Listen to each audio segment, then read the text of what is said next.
Jadi kadang kan dibisiki ragu, ah malas ah hujan, sakit encok, macam-macam itu. Seharusnya naik sudah, bukan orang awam lagi yang harus disuruh, yang harus ditembak gitu. Kamu harus begini sudah. Maka orang yang sudah berada di titik kesadarannya, orang ini yang selalu dipanggil Allah. Kalau sudah seperti ini namanya orang-orang yang beriman.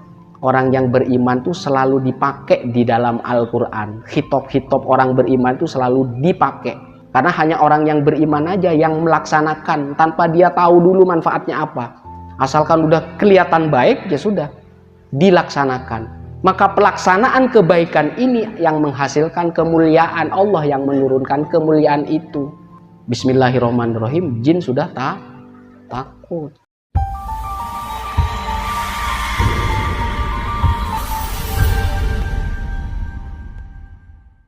Assalamualaikum warahmatullahi wabarakatuh.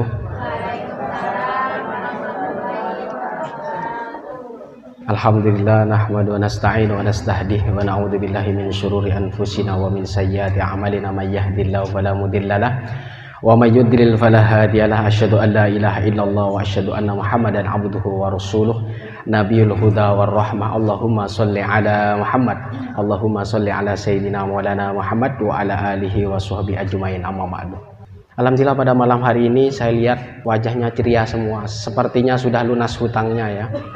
Alhamdulillahirabbil alamin. Dan yang sakit sembuh alhamdulillah di malam hari ini. Dan semoga hajat yang masih belum terlaksana semoga Allah kabulkan. Amin ya rabbal alamin. Yang belum punya rumah semoga disegerakan punya rumah.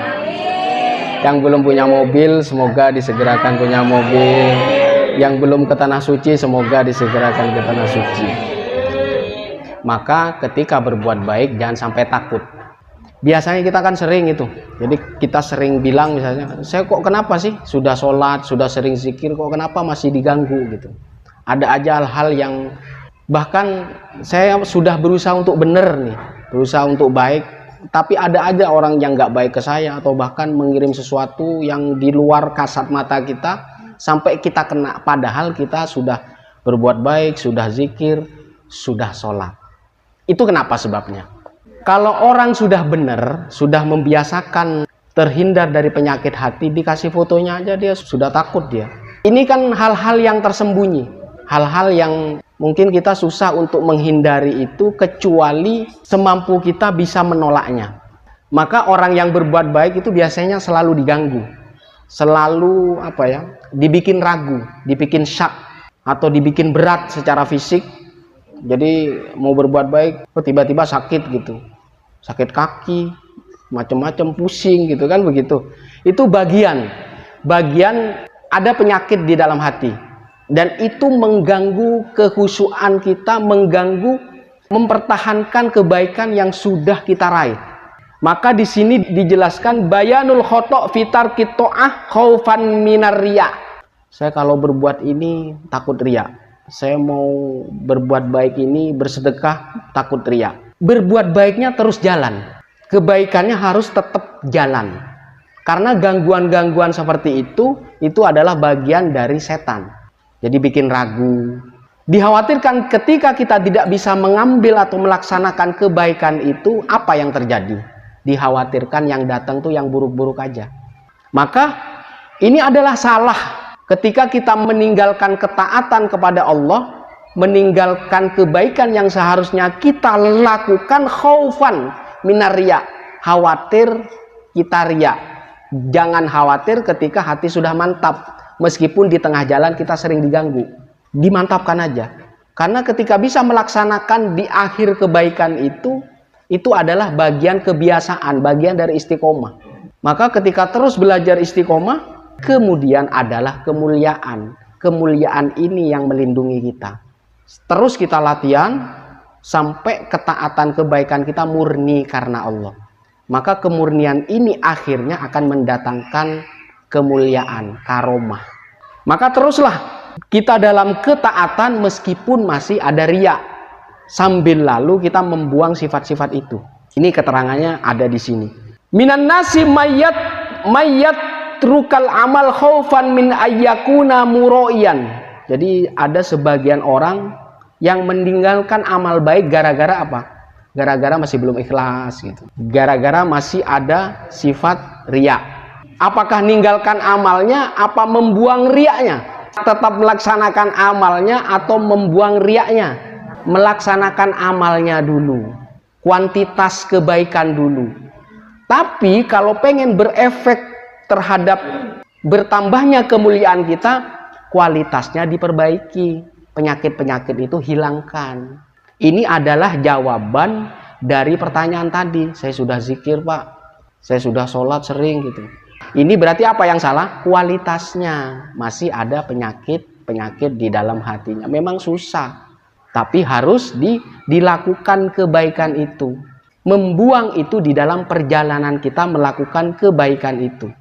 Maka di sini khaufan min ayyakuna muraiyan. Jadi khawatir, takut menjadi orang yang riya. Wadzalika ghalatun, dan itu adalah salah. Terus saja jalan, mau dikatakan jelek, mau baik, tetap amal solehnya harus terlaksana. Itu secara jumlah, secara kuantitas. Sembari kita memperbaiki secara kualitas, yaitu apa? Dengan membersihkan hati dari sifat riya. Wa muwafaqatun lisyaiton. Jadi kalau kamu meninggalkan kebaikan gara-gara kamu riya, takut riya, atau misalkan ada keraguan di situ, itu berarti kamu mengikuti setan. Sama sekali tidak akan berbuat baik. Wa jarrun ilal batolah wa tarkun lil khair. Maka akhirnya bisa setengah-setengah dia. Bisa takut, bisa ragu, dan menyeret dia ke tempat yang seperti ini. Akhirnya apa? Meninggalkan kebaikan yang seharusnya dia lakukan. Jangan-jangan kita mulia itu karena kita berbuat baik yang sedikit, tapi istiqomah. Maka tetap dia harus berbuat baik itu. Jadi kadang kan dibisiki ragu, malas hujan, sakit encok, macam-macam itu.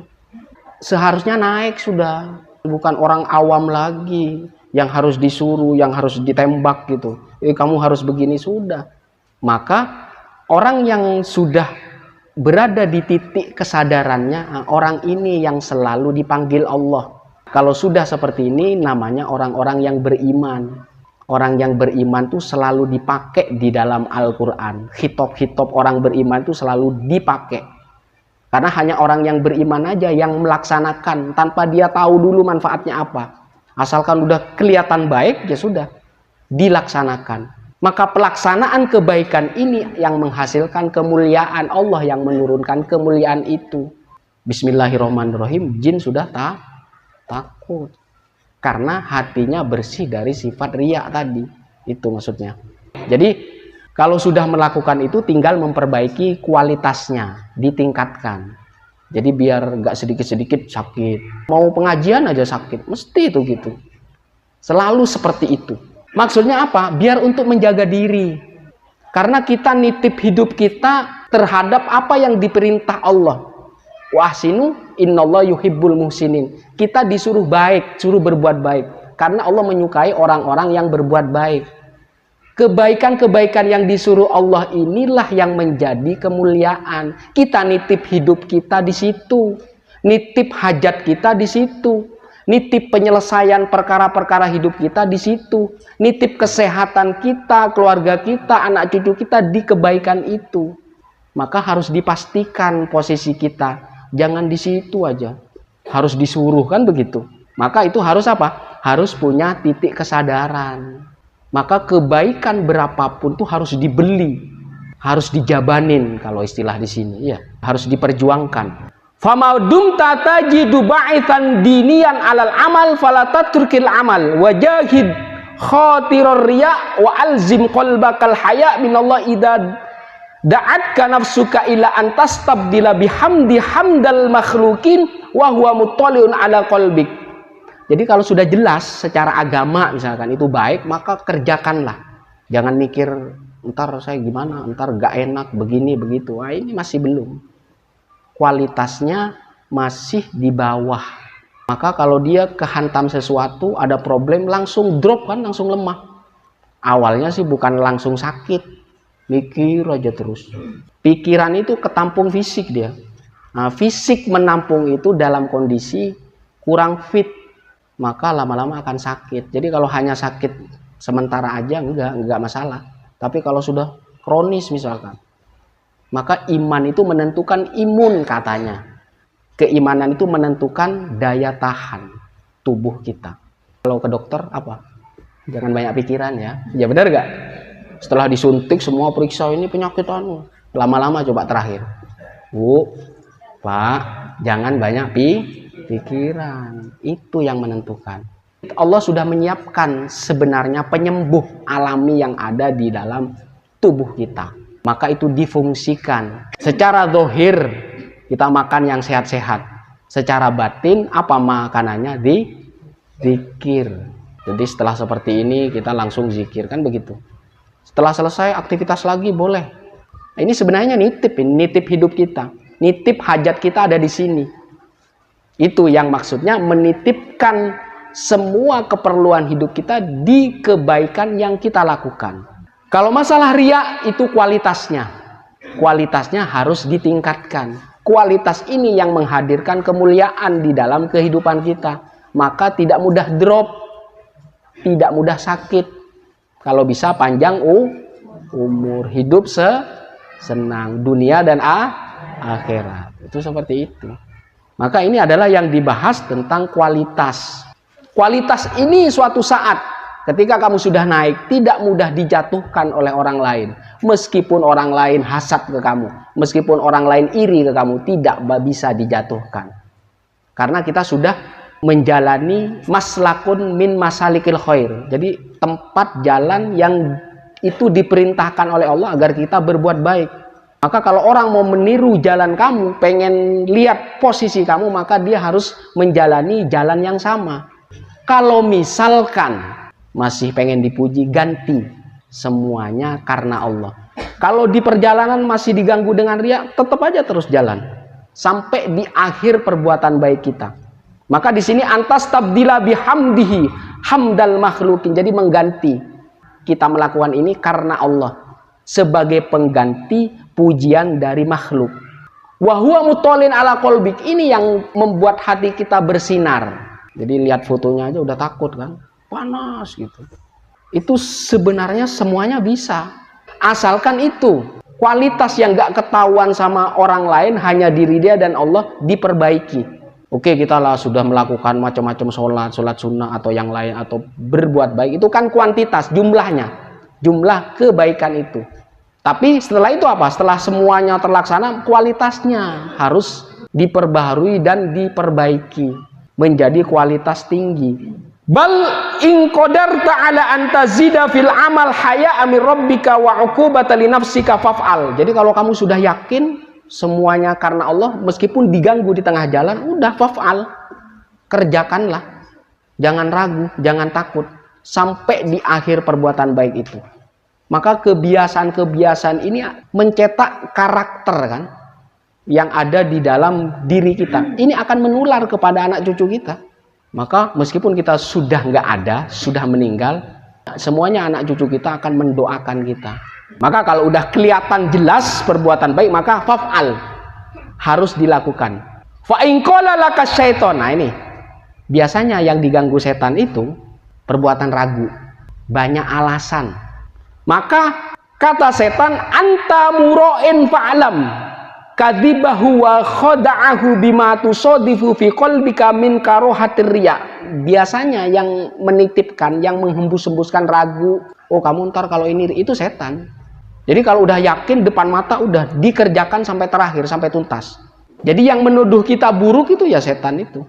Yang menuduh kita misalkan, oh jangan-jangan kamu begini, jangan-jangan doa kamu tidak terkabul, jangan seperti itu. Itu bagian dari apa? Buruk sangka. Karena Allah itu sesuai atau seiring dengan persangkaan kita. Kalau persangkaan kita baik, Allah ikut baik. Kalau persangkaan buruk, Allah ikut buruk persangkaannya. Jadi itu bagian dari penyakit hati tadi. Maka jangan sampai mengikuti tipu dayanya, kebohongan tadi. Kebohongan siapa? Setan. Fi qalbika, yang diterima di hati kamu. Cukup kalau misalkan ada keraguan seperti itu, istighfar saja. Jadi sifat riya jangan menghambat kita berbuat baik, itu aja. Sampai tuntas itu, sampai selesai. Kalau berhenti di tengah jalan, itu berarti yang berhasil siapa? Setan yang berhasil.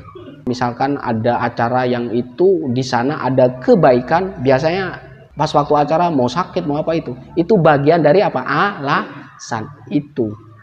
Dikhawatirkan apa? Ketika kita butuh Allah, misalkan tiba-tiba kita sakit, kita sudah nggak ada penghubung lagi. Yang meminta itu antri, Pak, Bu. Yang minta itu antri. Man fis samai wa man fil ardi kulla yaumin huwa fi sya'an. Jadi setiap hari Allah itu sibuk, tanda kutip ya, menerima doa-doa kita yang ada di bumi dan yang ada di langit. Maka kalau kita selalu mendekatkan diri kepada orang yang soleh, itu berarti mensanatkan, menitipkan sesuatu atau meminta doa atau yang lainnya, itu biar lebih cepat. Karena itulah yang dianjurkan Allah. Jadi orang-orang yang taat kepada Allah dan Rasul akan dikumpulkan dengan orang-orang yang diberi kenikmatan. Salah satunya apa? Para nabi. Yang kedua as-siddiqin. Yang ketiga as-syuhada. Yang keempat as-solihin. Keempat-empatnya itu adalah hasuna ulaika rafiqa. Mereka adalah teman terbaik. Dalikal fadlu minallah. Itu adalah kelebihan, anugerah dari Allah. Wa kafa billahi syahida, cukup Allah dan kamu yang tahu. Jadi kamu menerimanya dengan ikhlas, Allah yang tahu apa isi hati kamu. Ketika kamu ikhlas, maka cepat sampai doa yang engkau panjatkan setiap waktu. Itu. Maka doa itu akan berpengaruh dia. Salah satunya terhindar dari penyakit riya. Itu. Maka ini bagian penting. Maka jangan sampai ada keraguan. Laksanakan sampai tuntas. Biar semuanya dilindungi dari hal-hal yang buruk lah. Agar apa? Hidup kita selamat, baik-baik saja. Tinggal kita naik saja. Naik ke tempat yang tertinggi. Kita menemukan titik terbaik kita di dalam kehidupan kita. Karena kita hidup hanya sekali saja. Pasti Allah akan menentukan setiap orang itu di posisi apa, di posisi apa. Semuanya ada manzilahnya, ada posisinya. Yang menentukan itu semuanya Allah. Maka carilah titik kesempurnaan itu. Saya kira sampai di sini dulu. Wassalamualaikum warahmatullahi wabarakatuh.